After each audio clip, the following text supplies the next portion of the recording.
2024 সালের 14 জুলাই চীন পরবর্তী সংবাদ সম্মেলনে শেখ হাসিনা আন্দোলনকারীদের রাজাকারের নাতিপুতি বলে অভিহিত করেন। তার মানে কি মুক্তিযুদ্ধের সন্তান নাতিপুতিরা কেউ মেধাবী না, যত রাজাকার বাচ্চারা নাতিপুতি হলো মেধাবী, তাই না? সহ দেশের প্রায় সব পাবলিক বিশ্ববিদ্যালয় শিক্ষার্থীরা স্লোগান দিতে থাকেন, তুমি কে আমি কে, রাজাকার রাজাকার, কে বলেছে স্বৈরাচার স্বৈরাচার। শিক্ষার্থীদের এই স্লোগানকে ইস্যু করে একে একে উস্কানিমূলক বক্তব্য দিতে থাকেন আওয়ামী লীগের সাধারণ সম্পাদক এবং সড়ক পরিবহন ও সেতুমন্ত্রী ওবায়দুল কাদের, শিক্ষামন্ত্রী মহিবুল হাসান চৌধুরী নফেল সহ অনেকেই। ওবায়দুল কাদের তার এক বক্তব্যে বলেন, এসব রাজাকারদের প্রতিহত করতে ছাত্রলীগই যথেষ্ট। তার এই উস্কানিমূলক বক্তব্যের পর সভাপতি সাদ্দামের নেতৃত্বে দেশীয় অস্ত্র নিয়ে ঠিক 2018-র মতো এবারও সাধারণ শিক্ষার্থীদের উপর হামলা করে ছাত্রলীগ। লাঞ্ছিত করা হয় নারী শিক্ষার্থীদের। তবে এবার আর শিক্ষার্থীরা চুপ থাকেনি, তারাও পাল্টা প্রতিরোধ গড়ে তোলে। সাধারণ শিক্ষার্থীদের প্রতিরোধের মুখে বিশ্ববিদ্যালয়ের হল ছেড়ে পালাতে শুরু করে ছাত্রলীগের নেতাকর্মীরা।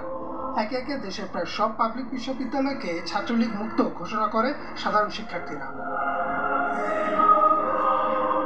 ছাত্রলীগের চেষ্টা বিফলে গেলে মাঠে নামে পুলিশ।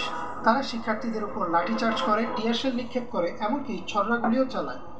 একে একে সব বিশ্ববিদ্যালয় পরিণত হয় রণক্ষেত্রে।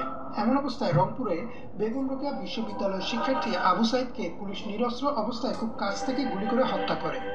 সামাজিক যোগাযোগ মাধ্যমে দ্রুত ছড়িয়ে পড়ে আবু সাইদের হত্যার ভিডিও।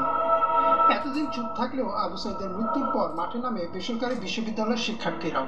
শুধু বেসরকারি বিশ্ববিদ্যালয় না, সারা দেশের স্কুল ও কলেজের শিক্ষার্থীরাও যোগ দেয় আন্দোলনে।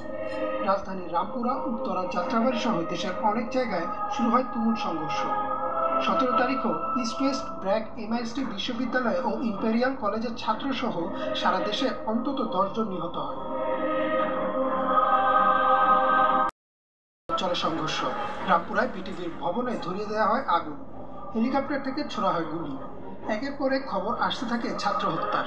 সামাজিক যোগাযোগ মাধ্যমে ছড়িয়ে পড়তে থাকে এসব ভিডিও। অবস্থা ক্রমেই আইন শৃঙ্খলা বাহিনীর নিয়ন্ত্রণের বাইরে চলে যায়। 18 জুলাই রাত থেকে বন্ধ করে দেওয়া হয় ইন্টারনেট। ফলে পুরো বিশ্ব থেকে বিচ্ছিন্ন হয়ে যায় বাংলাদেশ। জারি করা হয় কারফিউ এবং রাস্তায় সেনাবাহিনী মোতায়েন করা হয়।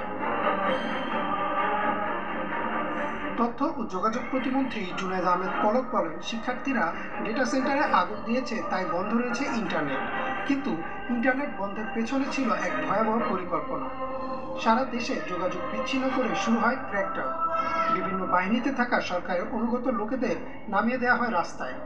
এবার আর ছড়াগুলি না, চাইনিজ রাইফেল, অ্যাসল্ট রাইফেল ও পিস্তল নিয়ে একে একে গুলি করে মারা হয় নিরস্ত্র ছাত্রদের।